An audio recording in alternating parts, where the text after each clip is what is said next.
Hi hello welcome to our channel. నేను మీ సిరి. ఈరోజు మనం చెప్పుకోబోయే కథ ఇష్టమైన సకుడ పార్ట్ 206. కథలోకి వెళ్ళే ముందు లైక్ చేసి హైప్ చేయడం మరవకండి ఫ్రెండ్స్. సరేనా? ఇక వచ్చేయండి. కానీ ధరణికేదో గుర్తుకొచ్చినట్లుగా నీకు ఇంకో ఫ్రెండ్ ఉండాలి కదా అని అడిగింది. తనేమైంది అని టక్కున అడిగింది. ఎవరు అని ఆమెనే గమనిస్తూ సందేహంగా అడిగాడు గగన్. మేఘన. ఆ పేరు ఆమె నోటి నుంచి వచ్చిన క్షణం వెంటనే అతని ముఖం మ్లానమైపోయింది. అతనంత గంభీరంగా ఉండడానికి ట్రై చేసినా దిగులు వీచిక ఒకటి అతని ముఖంలో తారాడింది. మేఘన లేదు. లేదా? ఏమైంది అని అడిగింది ధరణి. వెళ్ళిపోయింది. ఎందుకు? ఇక్కడ ఉండాలని లేదట. అందరికీ దూరంగా వెళ్ళిపోయింది. అతడు ఎటో చూస్తూ మాట్లాడుతున్నాడు. తన వాళ్ళు ఇక్కడే కదా ఉంది అని అడిగింది ధరణి. మేఘన సడన్‌గా వెళ్ళిపోవడమేంటి? కానీ ఇక్కడే ఉండడానికి వచ్చినట్టు గగన్‌తో ఎప్పుడో ఫోన్‌లో మాట్లాడుతుంటే తను విన్నది. ఇప్పుడు తన గురించి ఎందుకు? అప్పటికే విపరీతంగా అతని ముఖం ఎర్రబడిపోయింది. ఊరికే గుర్తుకొచ్చింది ధరణి నెమ్మదిగా చెప్పింది. అతడేం మాట్లాడలేదు ఇక. ధరణి వైపు చూశాడు. నీకు మేఘన నచ్చదు కదా అని అడిగాడు. అదేం లేదు కానీ తనకి నువ్వంటే ఇష్టం. అందుకే నాకు తనంటే ఇష్టం లేదు. నీతో ఎవరన్నారు? అతని భృకుటి ముడిపడింది.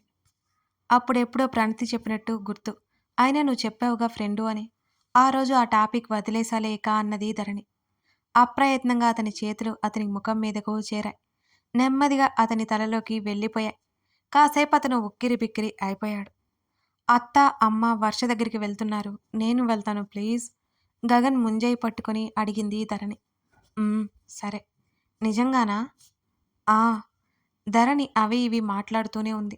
వర్ష గురించి, బేబీ గురించి, మధ్యలో వేద గురించి. కానీ అతనికి అవేమీ వినిపించడం లేదు. అన్యాయంగా చేతులారా ప్రాణాలు పోగొట్టుకున్న మేఘన గుర్తొస్తోంది. అతనితో 4 ఏళ్లు నిద్రలేస్తే కనిపించే మేఘన ఇప్పుడు ఈ లోకంలోనే లేదు. అతనికింకా నమ్మకం కలగడం కష్టంగా ఉంది. ముందు రోజు వేద కాల్ చేసి మేఘన గురించి చెప్పి ఏడుస్తుంటే అతనికి ఏదోలా అయిపోయింది మనసంతా. బ్రతకడం పోవడం ఇదంతా ఒక సాధారణ ప్రక్రియ అని అతను ఎప్పుడూ అనుకుంటుంటాడు. కానీ మేఘన మరణం అదంతా సాధారణమైనది అని అతను నమ్మిన నమ్మకాన్ని అబద్ధం చేసింది. అంత చిన్న వయసులో ప్రాణాలు పోగొట్టుకోవడం శాపం కాక ఇంకేంటి అనిపిస్తుంటుంది. అతని ప్రేమ కోసం తాపత్రయపడిన మేఘన అతని కళ్ళ ముందు మెదిలింది. అతను రిజెక్ట్ చేయగానే ఇక ఆ విషయం ఎప్పుడూ ప్రస్తావించలేదు ఆమె. ఆమె మీద అతనికి నిజంగానే ప్రేమ లేదు. ఉంది అనుకుని ఎంత పొరపాటు పడింది మేఘన. ఆమె ఒక గొప్ప స్నేహితురాలు అంతే. ఆమె వెళ్ళిపోయింది కానీ ఆమె జ్ఞాపకాలు అతనిలో ఉద్వేగాన్ని తట్టి లేపుతున్నాయి. బావా ధరణి పిలిచింది. ఆ ఉలిక్కిపడ్డట్టే చూశాడతను. పనమ్మాయి వచ్చింది. అత్త పిలుస్తుందట. ధరణి చెప్పే వరకు అతనికి ఏమీ వినిపించలేదు. సరే నువ్వు రా అన్నాడు. కూర్చుని కూర్చుని బ్యాక్ పెయిన్ ఉంది. నేను పడుకుంటా అన్నది ధరణి. అతను రేవతికి కాల్ చేసి అక్కడికి వచ్చాక గానీ వెళ్ళలేదు. తనిప్పుడు బాగానే మేనేజ్ చేసుకుంటుంది కదా!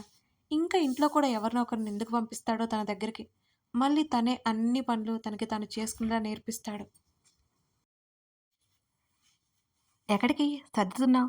వేద ఎదురుగా కూర్చుంటూ అడిగాడు హర్ష. రేపు మన ఇంటికి వెళ్ళిపోవాలిగా. నువ్వు రెగ్యులర్‌గా ప్రాక్టీస్‌కి వెళ్ళాలి అన్నది వేద. అక్కర్లేదు. నీకు నచ్చినన్ని రోజులు ఇక్కడే ఉండిరా అని హర్ష చెప్తుంటే, ఇప్పటికే 2 నెలలు ఉన్నాను ఇక్కడ. ఇక నీకు ఇబ్బందిగా లేదా? అని అడిగింది వేద. కారెక్కితే అరగంట. ఇబ్బందేముంటుంది అని అడిగాడు. నాకిక్కడ బోర్ కొట్టింది హర్ష అని ఆమె నవ్వింది. పర్లేదు అని చెప్తున్నాను కదా. ఆ బ్యాగ్ తీసి పక్కన వేశాడు. అరే ఇంకా సర్దాల్సినవి ఉన్నాయి వేద అంది. రేపు చూద్దాంలే. సడన్‌గా ఈ డెసిషన్ ఏంటి? ఆమె చేతిని పట్టుకుని మీదకి లాక్కుంటూ అడిగాడు. నిజమే చెప్పా. నువ్వే నమ్మట్లేదు. అతని చొక్కా బొత్తాన్ని తిప్పుతూ అన్నది వేద. నిజంగానా? ఆ! మన ప్రొఫెషనల్ లైఫ్‌లోకి తిరిగి వెళ్ళాలి కదా! వేద అన్నది. ఏయ్! ఎలాంటి షాక్‌లివ్వకు. కొంపదీసి మళ్ళీ హాస్పిటల్‌కి వెళ్తావా ఏంటి? ఆశ్చర్యం నటిస్తూ అన్నాడు హర్ష. ఆ! వెళ్తాను అన్నది మురిసిపోతూ. వద్దు వేద. అమాయకులు బలైపోతారు అన్నాడు హర్ష భయంగా చూస్తూ. కళ్ళు చిన్నవి చేసి నువ్వు నోరు మూసుకుంటావా? అని కోపంగా అంది. ఏం? నేను చదివినదంతా నాకు గుర్తుంది. నేను మళ్ళీ అసిస్టెంట్‌గా జాయిన్ అవుతా అన్నది కోపంగా. పాపం నీ పేషెన్స్ అన్నాడు హర్ష. ఇది టూ మచ్ అసలు అంటూ అతని భుజాల మీద గట్టిగా కొట్టసాగింది. ఏయ్! ఆపేయ్. సారీ చెప్పు. నేనెంత తప్పు చేయలేదే సారీ చెప్పడానికి అతను నవ్వాపుకుంటూ అన్నాడు. నీ కాళ్ళు విరక్కొట్టి అతికిస్తా. అప్పుడు నమ్ముతావు నువ్వు అన్నది అతన్ని వదిలించుకుంటూ. వద్దమ్మా, ఆల్రెడీ నా కాళ్ళు విరిగి నడవలేకపోయాను అని అన్నాడు హర్ష దిగులు నటిస్తూ. వేద కొడుతూ కొడుతూ హఠాత్తుగా ఆగిపోయింది. ఏమైంది?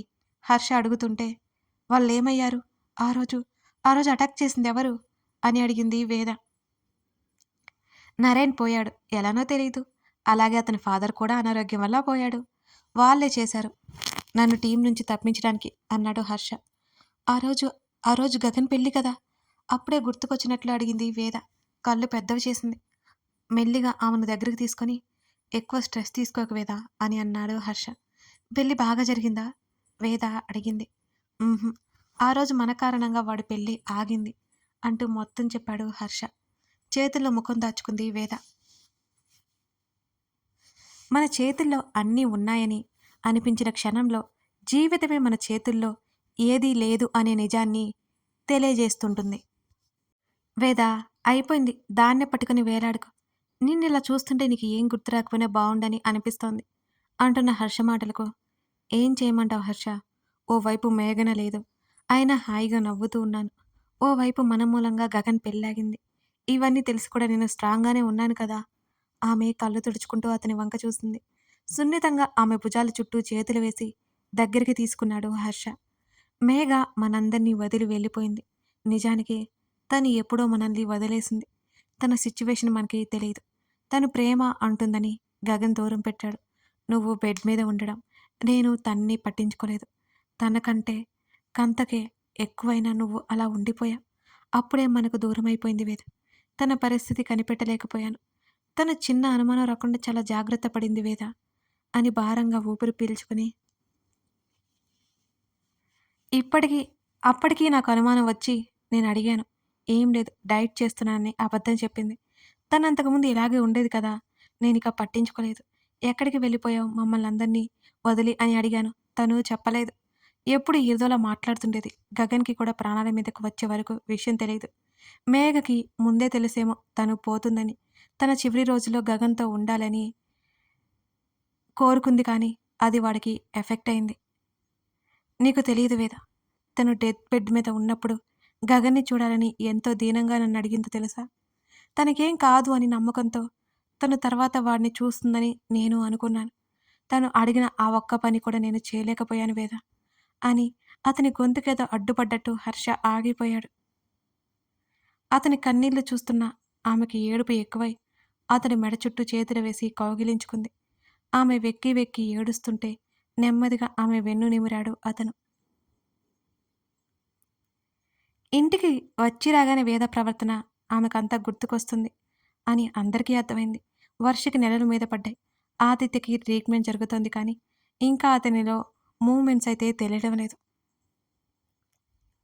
నేను ఇంకా ఇలాగే ఉండిపోతానేమో. ఆదిత్య చెప్తుంటే నవ్వుతున్న వర్ష ముఖంలో నవ్వు ఎగిరిపోయింది ఒక్కసారిగా. ఆది, ట్రీట్మెంట్‌కి రెస్పాండ్ అవుతూ చూస్తూ ఉండు. అతని చేతిని పట్టుకుంది వర్ష. అతడు ఆమె 2 చేతుల్లో ముఖం దాచుకుని, మన లైఫ్‌లో ఇదంతా జరగడం మంచిదేనేమో వర్షు. నాకిలా జరుగుతుందని నేను నీకు దగ్గరయ్యానేమో. నేనిలా అయిపోతానని ముందే నువ్వు ప్రెగ్నెంట్‌వి అయ్యావు. లేకపోతే అతనిక చెప్పలేక ఆగిపోయాడు. అయినా నిన్ను వదిలేయను. వర్ష గట్టిగా చెప్పింది. అతను చిన్నగా నవ్వాడు. ఏదైనా మన మంచికే అంటారు కదా!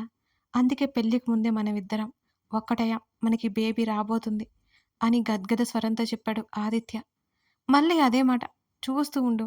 నువ్వు నడుస్తావు అన్నది వర్ష. ఆమె మాటలకి అతను నవ్వాడు. అతని పరిస్థితి ఏంటో అతనికి బాగా తెలుసు. వర్షా! జానకి కేక విని ఆంటీ పిలుస్తుంది. కాసేపు బయటికి వెళ్దాం పదా! అంటూ నెమ్మదిగా బెడ్‌కి ఆదిత్యతో పాటు బయటికి వచ్చింది. ఆమె ఊహించని విధంగా హాల్‌లో మాళవిక, రేవతి, ధరణి ఉన్నారు. ఆమె వేగంగా ముందుకు వెళ్తుంటే, వర్ష మెల్లిగా అన్నది రేవతి మందలింపుగా. వర్ష నవ్వి కాస్త నెమ్మదిగా అడుగులు వేయడం మొదలుపెట్టింది. మీరు వస్తున్నట్టు నాకు తెలియలేదే, చెప్పలేదు అంటూ అక్కడున్న పండ్లు, పూలు, వర్షకి బట్టలు, తినుబండారాలు అన్నీ చూస్తూ, ఇవన్నీ ఎందుకు అని నవ్వుతూ అడిగింది. ఆచారం తప్పదమ్మా అన్నది మాళవిక కూడా నవ్వేస్తూ. ధరణి ఎలా ఉన్నావు? ధరణి పక్కన కూర్చుంది వర్ష. ఆమె అక్కడి వరకు అయితే వచ్చింది కానీ, వచ్చాక చాలా ఇబ్బందిగా ఉంది. పలకరించిన ఓ పక్కన కూర్చున్నట్టుంది ధరణికి. బావున్నాను. నీ హెల్త్ ఎలా ఉంది? నెమ్మదిగా వర్ష బేబీ బంప్ మీద తడిమింది. నాకేమైంది? సూపర్ అని వర్ష నవ్వుతుంటే, ఒకప్పుడు వర్ష పడ్డ బాధ గుర్తుకొస్తుంది ధరణికి. కాలం దేన్నైనా మరుగున పడిపోయేలా చేయగలదని ధరణికి అనిపించింది. వర్ష హ్యాపీనెస్ చూసి ఆమెకి సంతోషంగా అనిపించింది. అందరూ ధరణిని పలకరించారు. ఆమెకి కొత్తగా ఉన్నా మాట్లాడింది. అయినా నువ్వేంటి ఇలా వచ్చావు? గగన్ పంపించాడా? అని వర్ష నవ్వుతూ అడుగుతుంటే, ఇంతకు ముందు కూడా నేను ఒక్కదాన్నే తిరుగుతాను. గుర్తులేదా నీకు? అన్నది ధరణి చిరుకోపంగా. ఉంది అనుకో. అయినా నువ్వు ఉండలేవే బావని వదిలి సాగదీసింది వర్ష. అయితే ఏంటి? నన్నిప్పుడు వెళ్ళిపోమంటావా? అని ధరణి అడగ్గా, బాబోయ్ వద్దు వద్దు. ధరణి గడుసు పిల్లయిపోయిందే అన్నది వర్ష. వెటక వెటకారం చేయకు వర్ష. ఇంతకీ వేద ఎక్కడా అని అడిగింది. తను వచ్చి ఇంతసేపు అవుతున్నా వేద బయటికే రాలేదేంటి? ఇందాకటి వరకు ఇక్కడే ఉంది. వాళ్ళ రూమ్ పైన కదా! బావగారు బయటికి వెళ్లారు. వేద పైకెళ్ళింది అని చెప్పింది వర్ష. అక్కడందరూ పెద్దవాళ్ళు మాట్లాడుకుంటుంటే ధరణికి బోర్ కొట్టింది. ఏం మాట్లాడాలో అర్థం కాలేదు. వర్ష నేను పైకి వెళ్తాను అన్నది ధరణి. నేను స్టెప్స్ ఎక్కలేను. నువ్వు ఎలా వెళ్తావు? నేను వేదకి కాల్ చేస్తాను. తనే వస్తుంది అన్నది వర్ష. తనకి నేను వచ్చినట్టు చెప్పకు. కిందకి రమ్మని చెప్పు అన్నది ధరణి నవ్వుతూ.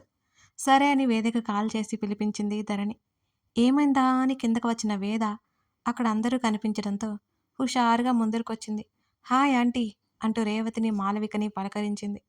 వేద హుషారుగా చూస్తుంటే ముచ్చటగా అనిపిస్తుంది రేవతికి. ఎంత చలాకీగా ఉంటుంది ఈ అమ్మాయి అనుకుంటుంది రేవతి. ఎలా ఉన్నారు అని అడిగింది. మొన్నే కదా నువ్వొచ్చావు. ఈలోపు ఏమైపోతాను చెప్పు అన్నది మాలవిక నవ్వుతూ. జానకి కాఫీలు తెచ్చి అందరికీ అందించింది. ఇంకా వేద తనని పలకరించలేదేంటి అని ధరణి చూస్తోంది. అసలు ఎక్కడ ఉంది? కథ కొనసాగుతోంది. కథ నచ్చితే లైక్ చేసి కామెంట్ చేయడం మర్చిపోకండి. కాలము మారిపోతుంది, మనుషులు మారిపోతారు. కానీ మనసుకు దగ్గరైన వారు ఎంత దూరం వెళ్ళినా వాళ్ళని మనం మరవలేం. నిజమే కదండి? ఇంకా మన ఛానల్ని సబ్స్క్రైబ్ చేసుకుని వారుంటే సబ్స్క్రైబ్ చేసుకోవడం మర్చిపోకండి. ఈ కథ రీస్టార్ట్ అయినట్టు తెలియని వారికి కూడా చెప్పేయండి. సరేనా? అలాగే మీ అమూల్యమైన అభిప్రాయాలను తెలియజేయండి. మరో ఎపిసోడ్తో మళ్ళీ కలుద్దాం. Thank you.